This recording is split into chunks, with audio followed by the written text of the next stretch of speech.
پانی رکھا کہ نہیں؟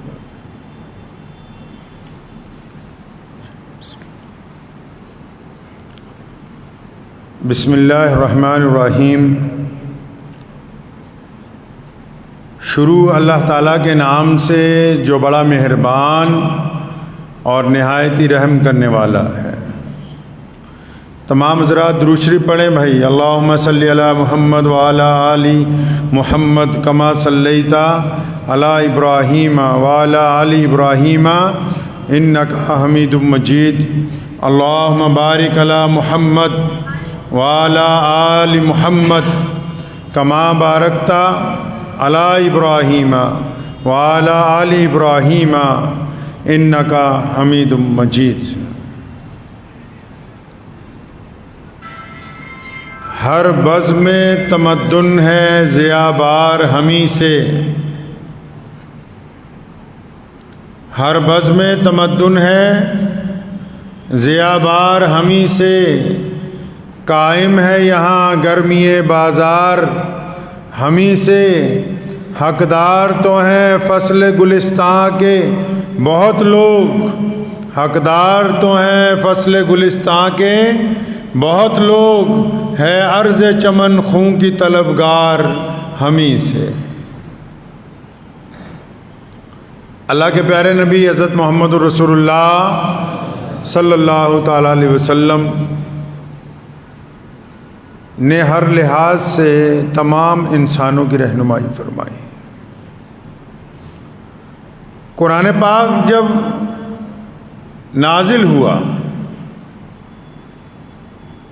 اور اس کی جب پہلی آیت نبی علیہ الصلاۃ والسلام کو پہنچائی گئی، اس پہلی آیت میں اللہ تبارک و تعالیٰ نے جس پہلے لفظ کا انتخاب کیا، جو لوگ اسلام کو نہیں جانتے شاید ان کے ذہن میں ہو کہ قرآن پاک میں سب سے پہلے عبادت کی بات کی گئی ہو، اسلام کی بات کی گئی ہوگی، لیکن ایسا نہیں ہے۔ قرآن پاک کا جب نزول ہوا تو جو سب سے پہلی آیت رسول اللہ صلی اللہ تعالی علیہ وسلم کے اوپر نازل کی گئی، اس کا جو پہلا لفظ اللہ تبارک و تعالیٰ نے انتخاب فرمایا وہ پوری دنیا کے انسانوں کے لیے، خواہ وہ کسی بھی رنگ اور نسل کے ہوں، کسی بھی مذہب کے ہوں، پوری کائنات کی رہنمائی کے لیے ایک انقلابی پیغام ہے کہ اس کے بغیر دنیا چل نہیں سکتی۔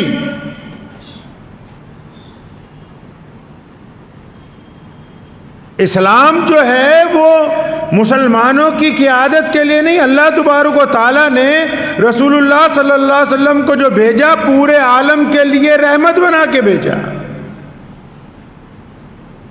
اور قرآن پاک نے جب اللہ تبارک و تعالیٰ کی صفت بیان کی تو فرمایا الحمدللہ رب العالمین، کہ تمام تعریفیں اس رب کے لیے ہیں۔ کس رب کے لیے؟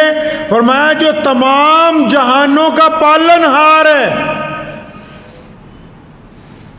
لفظ پالن ہار استعمال کیا گیا اور لفظ رب کو استعمال کیا گیا، فرمایا اس کی تعریفیں ہیں جو تمام جہانوں کا پالن ہار ہے، جو ساری کائنات کو پال رہا ہے۔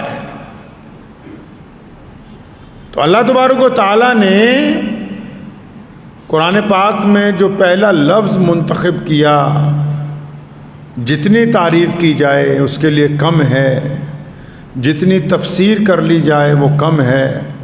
رسول اللہ صلی اللہ علیہ وسلم پر آیت نازل ہوئی، کیا فرمایا؟ اقرأ بسم ربک الذی خلق۔ پہلا لفظ کہا اقرأ، فرمایا پڑھو، پڑھو اپنے رب کے نام سے۔ یعنی دنیا کے تمام انسانوں کو، جتنے بھی لوگ دنیا میں آئے، قرآن نے اپنی پہلی آیت کے ذریعے تمام دنیا کے باشندوں کو یہ پیغام دیا کہ سنو، اگر زندگی مل گئی، اللہ تعالیٰ نے انسان پیدا کیا اور تمہیں زبان دی، آنکھیں دی، مکمل جسم عطا کیا، تمام سہولتیں دے دیں، تو پہلا کام کیا کرنا ہے؟ اقرا بسمی، فرمایا پڑھنا ہے، تعلیم حاصل کرنی ہے، ایجوکیٹڈ ہونا ہے۔ کہا نا رسول اللہ صلی اللہ علیہ وسلم نے کہ اگر علم حاصل کرنے کے لیے چین جانا پڑے، عرب سے چین بہت دور ہے، اب چائنا میں کوئی بیٹھا ہوا حدیث تو نہیں نہ پڑھا رہا تھا اس دور میں، فرمایا اگر چین جانا پڑے تو جاؤ، کیونکہ علم کے بغیر انسان نامکمل ہے، تعلیم کے بغیر زندگی نامکمل ہے، جہالت اندھیرا ہے، تعلیم روشنی ہے، اور پھر اس روشنی کی شمع قرآن پاک نے وہ جو روشن کی رسول اللہ صلی اللہ علیہ وسلم کے ذریعے، آج پوری کائنات کے اندر قرآن پاک علم کا جو ہے سب سے بڑا ذریعہ ہے۔ مدینہ منورہ میں اللہ کے پیارے نبی صلی اللہ علیہ وسلم نے مسجد نبوی میں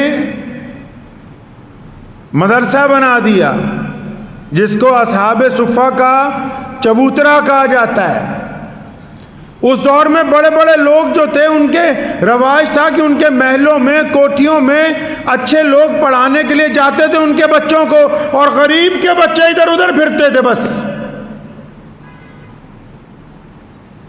آج بھی جتنے بڑے سرمایہ دار ہیں، جو بڑے وزیر ہیں، افسران ہیں، ان کے بچے اعلیٰ ترین یونیورسٹیوں میں، کالجوں میں پھرتے ہیں، اور جو غریب کا بچہ ہے اس کے پاس آج بھی مکمل تعلیم کا راستہ نہیں ہے کوئی۔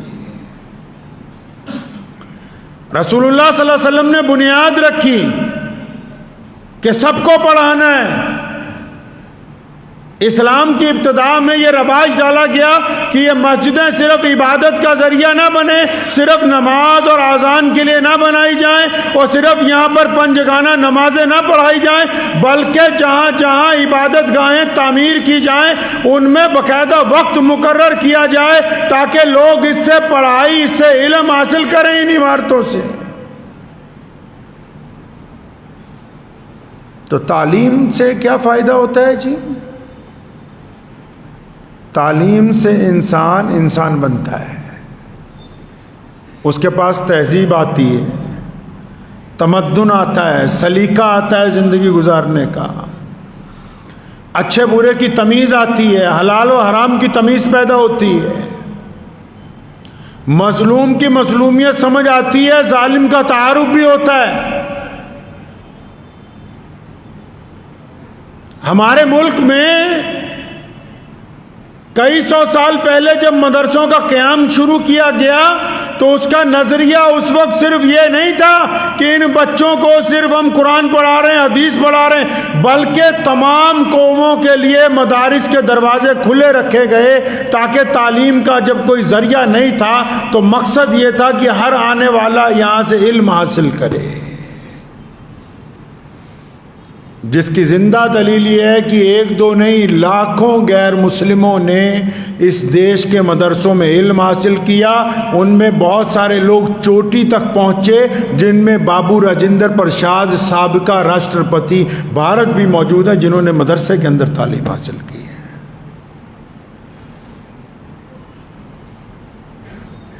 مدارس نے یہ رواج ڈالا لوگوں میں۔ آپ مدرسے کی تعلیم میں اور بنا مدرسے کی تعلیم میں ایک بڑا فرق میں آپ کو سمجھاؤں گا۔ بہت سارے لوگ مدرسوں کے مخالف بھی ہیں، مسلمانوں میں بھی جو ماڈریٹ ہیں، جنہوں نے کبھی پنجگانہ نماز نہیں پڑھی ہوگی وقت کے اوپر، جن کو استنجے کے فرائض نہیں آتے ہوں گے، ان کو بھی اعتراض ہے کہ مدرسے والوں نے کیا کیا۔ تو میں اکثر ان کو کہا کرتا ہوں کہ جن کو مدارس پر اعتراض ہے، ہم ان سے پوچھتے ہیں کہ تم نے اب تک کتنی یونیورسٹیاں، کتنے کالج، کتنے اچھے اسکول بنائے، کتنے ڈاکٹر، انجینئر، IAS IPS بنائے، پتہ تو لگے قوم کو تم نے دیا کیا ہے؟ تم جن مدارس کی برائی کرتے ہو، انہوں نے ہر ایک مسجد کے لیے امام عطا کیے، ہر ایک تراویح کے لیے حفاظ عطا کیے، ہر ایک جنازے کے لیے، ہر ایک نکاح کے لیے تمہیں امام پیش کیا۔ یہ ان کا کمال ہے کہ انہوں نے 20 کروڑ مسلمانوں کی رہنمائی کے لیے تمہیں عالم دین بنا کے دیے۔ اور جو دنیا دار ہیں ان سے کچھ نہ ہوا، جو اپنے آپ کو مسلمان بھی کہتے ہیں۔ اور مدرسوں میں کیا ہے؟ یہ مدارس کی قربانی ہے جو آج ہم بھارت کی آزادی کے بعد لطف اٹھا رہے ہیں۔ اگر جنگ آزادی کا خاکہ کھولیں گے، تاریخ اٹھائیں گے، اتہاس پڑھیں گے بھارت کی جنگ آزادی کا، تو مدرسوں نے پیرلل طور پہ بالکل جس طرح اور لوگوں نے آزادی کی لڑائی میں یوگدان ڈالا، مدرسوں کی قربانیاں سب سے زیادہ ہیں۔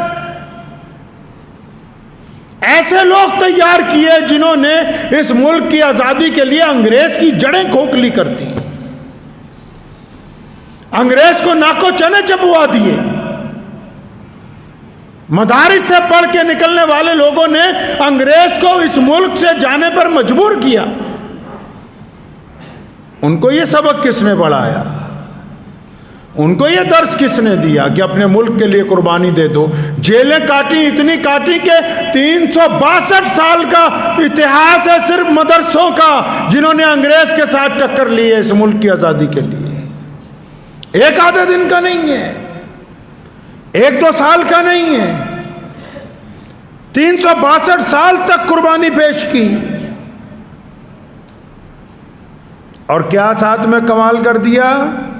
کمال یہ کر دیا کہ جن لوگوں نے مدرسوں میں تعلیم حاصل کی ہے، کیونکہ مدرسے میں جب بچہ پڑھتا ہے اس کو بار بار ہم سکھاتے ہیں کہ بیٹا ماں باپ کا کہنا ماننا ہے، اگر ان سے بغاوت کر دی تو پھر اللہ راضی نہیں ہوں گے۔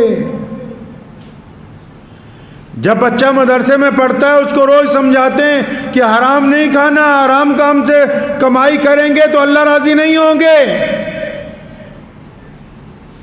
بار بار مدرسے میں سمجھایا جاتا ہے کہ کسی کی بیٹی بہن کی طرف زنا کی نگاہ سے دیکھو گے اللہ ناراض ہو جائیں گے۔ تو اگر مدرسوں کا کمال دیکھنا ہو نا تو اس پہ بھی ایک سروے کروا لے سرکار، اور وہ سروے گھروں میں مدرسوں میں کرنے کی ضرورت نہیں ہے۔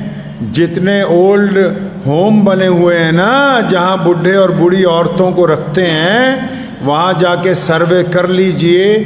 جو مدرسے کا پڑھا ہوا ہوگا اس کے ماں باپ اس کے گھر میں اس کے سر پہ بیٹھے راج کر رہے ہوں گے، اور جنہوں نے مدرسوں میں نہیں پڑھا، انگریزی اسکولوں میں پڑھا ہے، ان کے ماں باپ آج اولڈ ہوم کے اندر بیٹھے ہوئے آنسو بہا رہے ہیں۔ یہ فرق ہے تعلیم اور تربیت میں۔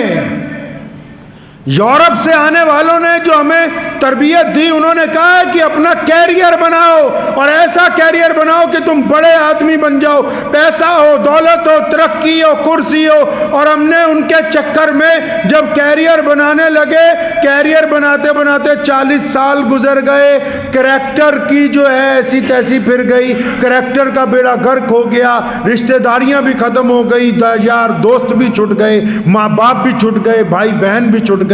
اور جب کسی بڑے ملک میں، کسی باہر کے ملک میں آرام سے کسی کوٹھی میں پہنچے، جب 40 سال محنت کر کے، تو پتہ لگا کہ اب ہمارے ساتھ تو ہے ہی کوئی نہیں۔ اسلام نے تربیت دی کہ کیریئر کے ساتھ کریکٹر کا ہونا، کاروبار کے ساتھ ایمانداری کا ہونا، تعلیم کے ساتھ اس کے معیار کا ہونا لازمی ہے۔ مدارس نے یہ سلیقہ دیا پوری دنیا کے لوگوں کو کہ جو بھی تعلیم پڑھائی جائے وہ دیانتداری کے ساتھ پڑھائی جائے۔ تو میں اکثر تو یونیورسٹیوں میں یا کبھی کسی کالج میں جانا ہو تو میں پوچھا کرتا ہوں کہ کتنے ایسے تمہیں درس دیے گئے جس میں یہ پڑھایا گیا ہو کہ ماں باپ کے سامنے اونچی آواز میں نہ بولنا۔ بس یہی پڑھا رہے ہیں کہ فلاں بڑی ڈگری لے کے کینیڈا جانا ہے، امریکہ جانا ہے، فرانس جانا ہے۔ جنہوں نے اپنا خون دے دے کے جگر کے ٹکڑوں کی طرح تمہیں بچپن سے اب تک پالا، جن ماں باپ نے، ان کی تعلیم کے اندر ان کے کردار کا کوئی حصہ نہیں۔ جنہوں نے اپنے جگر کا خون دے دے کے ان بوٹوں کو پالا، ان کی تربیت کے لیے، ان کی دیکھ ریکھ کے لیے کوئی کردار نہیں۔ ان لوگوں کو مبارک ہو وہ تعلیم جو یہ سمجھتے ہیں کہ مدارس کی تعلیم سے ہماری تعلیم اچھی۔ تعلیم وہی اچھی ہے جس میں ماں باپ اگر اکھڑ مزاج بھی ہوں پھر بھی ڈنڈا لے کے ماں باپ سر پر راج کرتے ہوں، اولاد ان کی تابع داری کرتی ہو۔ تعلیم وہی ہے جو ایک اولاد کو اپنے ماں باپ کی فرما برداری سکھاتی ہے۔ تعلیم وہی ہے۔ ملک کی کچھ ریاستوں میں مدرسوں کے سروے کی بات ہوئی۔ سروے تو حالانکہ سب کا ہونا چاہیے، جتنے تعلیمی ادارے ہیں، جتنے سرکاری اسکول ہیں، ان کا معیار کیا ہے؟ لیکن میں آپ کو بتانا چاہتا ہوں جو لوگ مدرسوں سے دور ہیں، آج ہمارے ملک میں جو اکثر بڑے مدرسے ہیں ان کے اندر پرائمری تعلیم ساتھ میں دی جاتی ہے۔ پرسوں ہی نیٹ کے ایگزام میں 1800 مدرسوں کے بچوں نے پیپر دیا، 1200 بچے مدرسوں کے نیٹ کے اندر کامیابی کے ساتھ اپنا امتحان دے کر کامیاب ہوئے ہیں۔ لوگ یہ سمجھتے کہ شاید مدرسوں میں صرف اردو ہی پڑھائی جا رہی ہے، عربی پڑھائی جا رہی ہے۔ نہیں، تقریباً سارے مدرسوں میں ہر ایک اسٹیٹ کا جو نظام ہے تعلیم کا اس کے مطابق بچوں کو ساتھ میں پڑھاتے ہیں تاکہ بچے دنیاوی طور پر بھی کامیاب ہوں، لیکن ان کے اندر کردار بھی ہونا چاہیے۔ سروے کروانے میں کوئی حرج نہیں، جتنے مرضی کروائیے، لیکن سرووں میں اگر یہ آ جائے کہ مدرسے کے پاس پیسے کم ہیں، عمارتیں کم ہیں، تو سرکار جی یہ اعلان بھی ساتھ میں کر دیجئے کہ تمہاری جو کمزور عمارتیں ہیں ان کی ہم تعمیر اب کروا کے دے دیں گے، تمہارے پاس جو رقم کی کمی ہے وہ ہم دے دیں گے۔ لطف تو تب ہے کہ اگر سب کا ساتھ لیا جائے۔ بہت سارے لوگ جو ہیں، میں نے پچھلے ایک ہفتے میں پڑھا کہ وہ سروے کے نام پر بہت سارے لوگ ایک دوسرے کو ڈرانے میں لگے ہوئے تھے جن صوبوں کے اندر مدارس کا سروے ہو رہا ہے، اور کچھ حضرات نے کہا فلاں تاریخ کو میٹنگ ہے، جب سروے ختم ہو جائے گا قوم کو تو سب سے پہلے ایک بات سمجھ لینی چاہیے کہ ہم اس ملک کے واسی ہیں، ہم نے اپنے دیش کی آزادی کے لیے قربانیاں دی ہیں۔ اس سرکار میں جو بھی لوگ ہیں، جتنا اوروں کا ان پہ حق ہے اتنا ہمارا بھی ان پہ حق ہے۔ ادھر ادھر سوال ایک دوسرے کو کرنے کی بجائے حکومت سے جو بات کہنی ہو سیدھا سرکار سے کہو۔ میں نے پہلے بھی کئی بار کہا، جو ملک کی قیادت سنبھالتے ہیں بڑے بڑے مولوی، ان کو پہلے بھی کئی بار میں نے گزارش کی ہے کہ لوگوں کو ڈرانے کی بجائے، بہکانے کی بجائے آپ کو اس لیے بڑا بنایا کہ آپ ان کی ضروریات، ان کی باتیں حکومت تک پہنچائیں، لیکن آپ پہنچانے کی بجائے اس کا غلط نظریہ پیش کر رہے ہیں۔ لیکن یہ نظریہ کامیاب ہونے والا نہیں، کیونکہ ہم باعزت شہری کے طور پر اپنے اس ملک کے اندر رہ رہے ہیں۔ کیا ہو گیا؟ کوئی سروے بہت بڑا بھوت ہے؟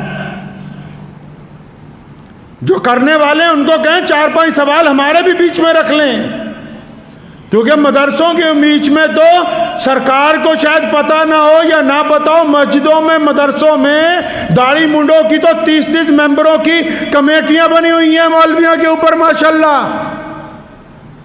ہر ایک جمعے کو سارا حساب لے کے ایک دوسرے کی کھینچتان پوری کر کے ایک 10 پیسے کی رقم بھی ادھر سے ادھر ہونے نہیں دیتے۔ جتنے مرضی سروے کر لو، ہم نے اپنے خون پسینے کی کمائی سے ان مدارس اور مساجد کو بنایا، ہم کسی ملک سے بھیک مانگنے نہیں گئے، ہم باہر نہیں گئے ہیں کبھی۔ اس لیے میں پہلے تو ان لوگوں کو کہنا چاہتا ہوں جو سروے کے نام پر مسلمانوں کو، مدارس والوں کو ڈرانا چاہتے ہیں کہ اگر تو تم ان کا ساتھ دے سکتے ہو تو اچھی بات ہے، اگر ساتھ نہیں دے سکتے تو ڈرانے کی کوشش ہرگز مت کرو، کیونکہ ہم ڈرنے والے نہیں ہیں۔ مدارس نے اپنا کردار ادا کیا ہے۔ آج بھی 70% غریب طلبہ مدارس کے اندر تعلیم حاصل کرتے ہیں۔ ہمارے یہاں پنجاب میں مالیر کوٹلا کے اندر جو ہمارے بڑے مدرسے ہیں، پنجاب ایجوکیشن بورڈ میں جب 10th کا رزلٹ آتا ہے، آپ پتہ کریں ڈسٹرکٹ لیول پر، اسٹیٹ لیول کے اوپر ہمارے بچے 10ویں میں، 8ویں میں، 7ویں میں ہمیشہ کوالیفائی کر رہے ہیں لگاتار۔ بتاتے کیوں نہیں لوگوں کو کہ مدارس کے اندر کمپیوٹر لگے ہوئے ہیں، مدارس کے اندر پرائمری کی تعلیم دی جا رہی ہے، مدارس کے اندر میٹرک تک کی تعلیم بچوں کو سمجھائی جا رہی ہے، تو ہم صرف اردو عربی نہیں پڑھا رہے بلکہ بچوں کو اپنے ملک کے نصاب کے مطابق بھی ساتھ میں تیار کر رہے ہیں۔ تو میں یہی کہنا چاہتا ہوں کہ مدارس جو ہیں ان کی تعلیم نہایت ضروری ہے۔ آپ اگر باہر بھی کہیں پڑھتے ہیں، انگلش میڈیم سکول میں بھی اگر کسی کا بچہ پڑھتا ہے، کسی گورنمنٹ سکول میں بھی پڑھتا ہے، مدرسے میں نہیں پڑھتا، تو کم از کم 1 گھنٹہ روزانہ اس پہ لازمی ہے۔ ہمارے یہاں تو رواج ہی ہے پوری دنیا میں مسلمانوں کے ہاں، آپ یورپ میں چلے جائیں، آپ افریقہ میں چلے جائیں، عرب میں تو ہے ہی ہے، جو مسلمان بڑے انسٹیٹیوٹس میں پڑھتے ہیں اس کے باوجود روزانہ 1 گھنٹہ وہ اسلامی کمیونٹی سینٹر میں اپنے بچوں کو پڑھنے کے لیے بھیجتے ہیں۔ کیوں؟ کیونکہ جو یورپ کی تعلیم ہے وہ ترقی کا راستہ صرف ان کو دکھا سکتی ہے، تہذیب کا راستہ نہیں دکھا سکتی۔ لیکن ترقی تبھی ہوگی جب ہم اللہ اور اس کے رسول صلی اللہ علیہ وسلم کے حکم کے مطابق چلیں گے۔ قرآن پاک نے جو فلسفہ ہمیں عطا کیا اس کے مطابق چلیں گے ہم۔ میں تو اکثر اپنے غیر مسلم دوستوں کو بھی کہا کرتا ہوں، جو ہماری ہم وطن قومیں، ان کو بار بار مشورہ دیا کرتا ہوں کہ آپ کے بچے جہاں مرضی پڑھتے رہیں، آپ جس دھرم میں ہیں، اگر آپ کا بچہ اس دھرم کے ریتی رواجوں کو نہیں سیکھے گا تو اس کو ماں باپ کی قدر پتہ نہیں لگے گی، ماں باپ کا احترام پتہ نہیں لگے گا۔ مذہب ہی تو ہے جو انسان کو جینے کا سلیقہ دیتا ہے، مذہب ہی تو ہے جو انسان کو حلال اور حرام کی تمیز دیتا ہے، مذہب ہی تو ہے جو انسان کی آنکھوں میں شرم و حیا کو پیدا کرتا ہے، مذہب ہی تو ہے جو ماں بہن اور بیٹی کے سامنے اپنی آنکھیں شرم و حیا سے جھکانے کا درس دیتا ہے۔ اس کے علاوہ کون سا ذریعہ ہے جو انسان کو انسان بنا دے؟ تو اس لیے ہمیشہ اس بات کو ذہن نشین رکھیں کہ جو تربیت ہے، جو تعلیم ہے، وہ تمام مکمل ہونی چاہیے۔ اگر آپ بچوں کو انگریزی پڑھا رہے ہیں تو ان کو ساتھ میں اپنے مذہب میں اپنے دھرم کی شکشا بھی آپ کو دینی پڑے گی، ورنہ پھر بچے انگریزوں کی طرح ہی باہر چلے جائیں گے، آپ کے پاس کوئی نہیں رہنے والا ہے۔ اس لیے صرف مدرسوں کی فکر نہ کیجیے، جتنے بھی تعلیمی ادارے پورے ملک میں ہیں ان کا کیا معیار ہے، کیا وہ پڑھا رہے ہیں اور کیا سمجھا رہے ہیں، وہ تمام معیار کو دیکھنا ہوگا سارے کے سارے کوئی۔ اور الحمدللہ جہاں تک مدارس کے نظام کی بات ہے تو میں یہ سمجھتا ہوں کہ بہترین سسٹم چلانے والے لوگ ان کے پاس موجود ہیں۔ ہو سکتا ہے کہ 1-2 لوگوں نے کوئی خرابی کی ہو، 5 انگلیاں کبھی برابر نہیں ہوتی، لیکن اکثریت ایسے لوگوں کی ہے جو نہایت دیانتدار ہیں، ایماندار ہیں، بڑے کردار اور اخلاص کے ساتھ اپنے دین اور اس ملک کی خدمت کر رہے ہیں۔ تو اس بات کو ذہن نشین کر لیں کہ بچوں کو جو تعلیم دینی ہے وہ ہر لحاظ سے معیاری دینی ہے، اس کی کوالٹی جو ہے وہ بہت اچھی ڈیولپ ہونی چاہیے۔ صرف اسکول جا کے واپس آ جانا تعلیم کا نام نہیں ہے، وہاں سے واپس آنے کے بعد بچہ کس لب و لہجے میں بات کرتا ہے، کس طریقے سے کھانا کھاتا ہے، کس طریقے سے اپنی ماں سے بولتا ہے، اپنے باپ کے ساتھ اس کا وتیرہ کیا ہے، پڑوسیوں کے ساتھ کیسے رہتا ہے، محلے والوں کے ساتھ اس کی کیا گفتگو ہے، تہذیب اور تمدن سیکھنا ہوگا۔ مشہور قصہ ہے انہی سالوں کا کہ ایک گاؤں میں چھٹیوں کے دنوں میں جب بچے پہنچے تو کچھ عورتیں پانی بھر رہی ہیں وہاں سے کنویں سے، تو ایک عورت جو ہے جب وہ پانی بھر کے رکھتی ہے مٹکا، تو ایک بچہ جو ہے 10-15 سال کا بھاگ کے آتا ہے، مٹکا اپنے کندھے پہ رکھ لیتا ہے، روزانہ اس معمول کو تو ساتھ والی پوچھتی ہیں کہ یہ بچہ تمہارا بڑا تہذیب دار ہے، کہاں پڑھنے کے لیے ڈالا؟ تو اس نے کہا کہ میں نے اس کو مدرسے میں پڑھنے کے لیے ڈالا ہے، چھٹی سے تو سارے ہی گھر آئے ہوئے ہیں سمر ویکیشن کے اوپر، لیکن جو مدرسے سے پڑھ کے آیا وہ ماں کی خدمت کو ثواب سمجھتا ہے، جس نے اس علم کو حاصل نہیں کیا وہ بیٹھ کے صرف ماں کو حکم دے سکتا ہے، ثواب کا تو اس کو پتہ ہی کوئی نہیں ہے۔ تو اس لیے آپ تمام حضرات اس بات پر یقین رکھیں کہ اللہ اور اس کے رسول صلی اللہ علیہ وسلم کے فضل و کرم سے جس تعلیم کے راستے پہ ہم لوگ چل رہے ہیں ہمیں اس کو اپڈیٹ کرنا ہے موجودہ حالات کے مطابق۔ اگر کہیں پر سوشل تعلیم کی فیکلٹی نہیں ہے یا پرائمری کی فیکلٹی نہیں ہے یا اس کے بعد میٹرک کی فیکلٹی نہیں ہے کسی بڑے مدرسوں میں، اس کمی کو مکمل کرنا ہے، لیکن تمام تعلیموں کو پیرلل لے کے چلنا ہے، تاکہ ہم چاہتے ہیں کہ آنے والی نسلیں اس ملک کو، ہمارے معاشرے کو ایک خوبصورت معاشرہ بنا کے رکھیں، نہ کہ وہ نفرت پھیلانے والے میں سے ہوں۔ دعا کیجئے کہ اللہ تعالیٰ مجھے اور آپ سب کو ان باتوں پہ عمل کی توفیق عطا فرمائے۔ وآخر دعوانا ان الحمد للہ رب العالمین۔